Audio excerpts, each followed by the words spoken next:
Hello guys, welcome back my channel. तो आज हमारा स्टडी टॉपिक होगा वही विलियम शेक्सपियर जिसको हम पढ़ते आ रहे हैं। उसी का एक प्ले है एज यू लाइक इट, वो हमारा स्टडी टॉपिक होगा। ये जो प्ले है इसका समरी हम बाद में देखेंगे, पहले हम देखते हैं थोड़ा introduction.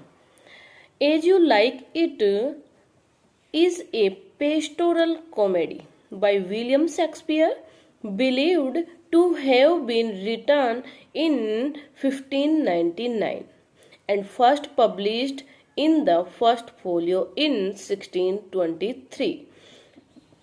The play's first performance is uncertain, though a performance at Wilton House in 1603 Wilton House में has been suggested as a possibility. William Shakespeare's comedic play As You Like It contains romance, disguise, and mistaken identity. The plot centers on the tumultuous romantic lives of cousins Rosalind and Celia and brothers Oliver and Orlando, who mend their continuous relationship. जो ये play है इसके story जो है भाइयों के ऊपर है, भाइयों की लड़ाई के ऊपर है। वो भाई मतलब एक दूसरे से कैसे वो विश्वासघात करते हैं, कैसे एक दूसरे के लिए जेलसी का थॉट रखते हैं और फिर लास्ट में कैसे मिल जाते हैं। फर्स्ट जो दो भाई रहते हैं वो रहते हैं first Duke Senior and second Duke Frederick. Duke Senior की जो बेटी रहती है वो रहती है रोसलिन और जो ड्यूक फ्रेडरिक की बेटी रहती है वो रहती है सीलिया। अब इन दोनों भाइयों में बिल्कुल बनती नहीं है। ये दोनों अपने शासन के लिए, अपने सत्ता के लिए एक दूसरे के दुश्मन रहते हैं। भाई होके भी एक दूसरे के दुश्मन रहते हैं और एक दूसरे को बिल्कुल देखना पसंद नहीं करते हैं। ऐसे ही दो भाई रहते हैं ओरलैंडो एंड ओलिवर। ओरलैंडो इस प्ले का प्रोटेगोनिस्ट है, ओलिवर उसका भाई है। ओलिवर भी कभी नहीं चाहता कि ओरलैंडो जीवित भी रहे, मतलब वो उसको मार दे, वो मरा हुआ रहे तो ही ज्यादा उसके लिए बेटर है। तो वो एक प्लान करता है कि उसको रेसलिंग में भेज देता है कि रेसलिंग में जब ये जाएगा और ये मर जाएगा तो शायद मेरे लिए बहुत अच्छा होगा, क्योंकि ये ओलिवर ओरलैंडो को बिल्कुल पसंद नहीं करता है, जबकि ओरलैंडो ओलिवर से ऐसी कोई दुश्मनी नहीं रखता है, कोई ऐसा जेलसी का थॉट नहीं रखता है। वो सिर्फ उससे भाई जैसा रिश्ता ही रखता है। तो क्या होता है, ओलिवर को उसमें जब रेसलिंग में भेजता है तो उसका एक रेसलर रहता है जो मतलब एकदम परफेक्ट रहता है, वो चार्ल्स नाम रहता है उसका। वो बोलता है कि तुम्हारा जो भाई है उसके दिमाग पे रेसलिंग का भूत सवार है, तुम उसे रोक लो, कहीं मर वर जाएगा तो तुम आके मुझसे शिकायत करोगे कि मेरा भाई कहाँ गया।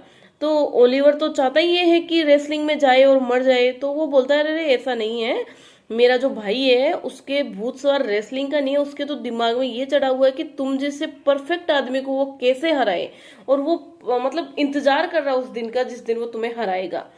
और लक बाई चांस या फॉर्चुनेटली होता भी ऐसा ही है कि ओरलैंडो उस रेसलिंग को जीत जाता है। और ओलिवर को जब ये पता लगता है तो इसको बहुत शौक लगता है कि ऐसा कैसे हो सकता है, क्योंकि वो तो उसके मरने की खबर का इंतजार कर रहा था ना कि रेसलिंग में मर जाएगा और उसके लिए बहुत अच्छा हो जाएगा।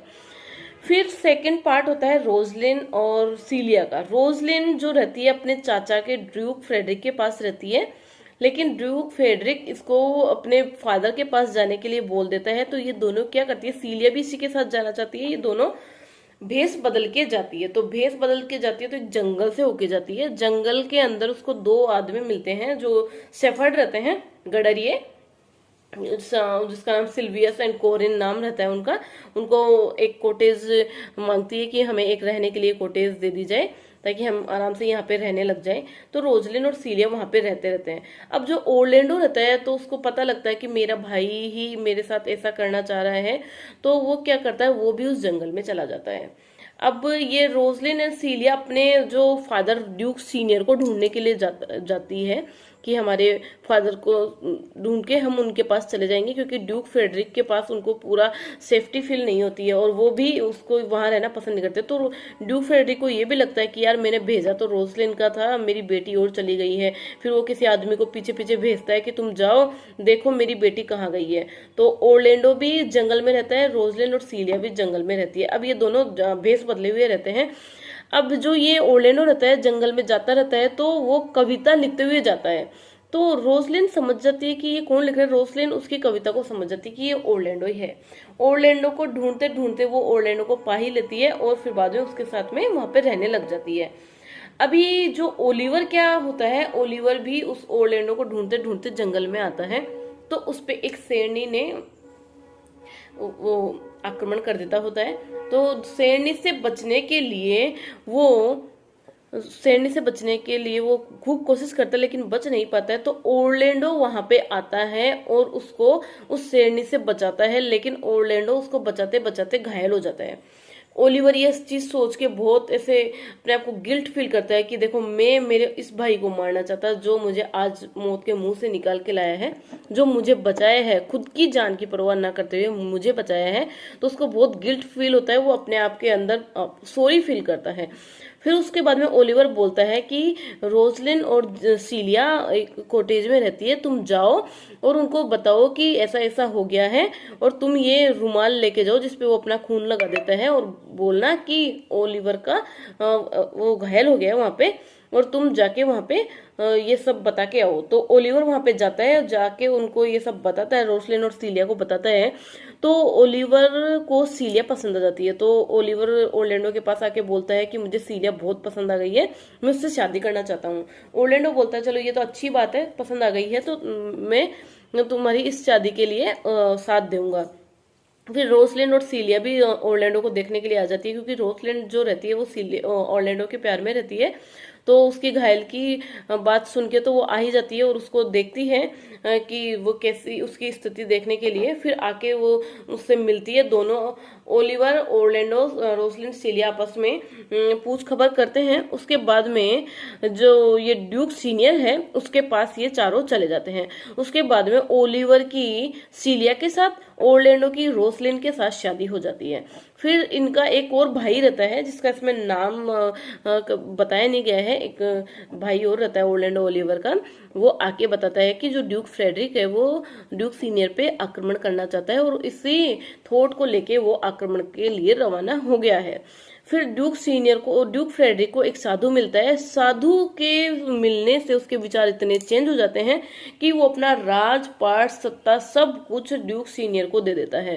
क्योंकि जब वो जानता है कि मेरा भाई जैसा मैं सोचता हूँ वैसा नहीं है, मैं मेरे भाई को लेके बहुत खराब सोच रखता हूँ, जेलसी सोच रखता हूँ, विश्वासघात करने वाली सोच रखता हूँ, बट मेरा भाई ऐसा नहीं है।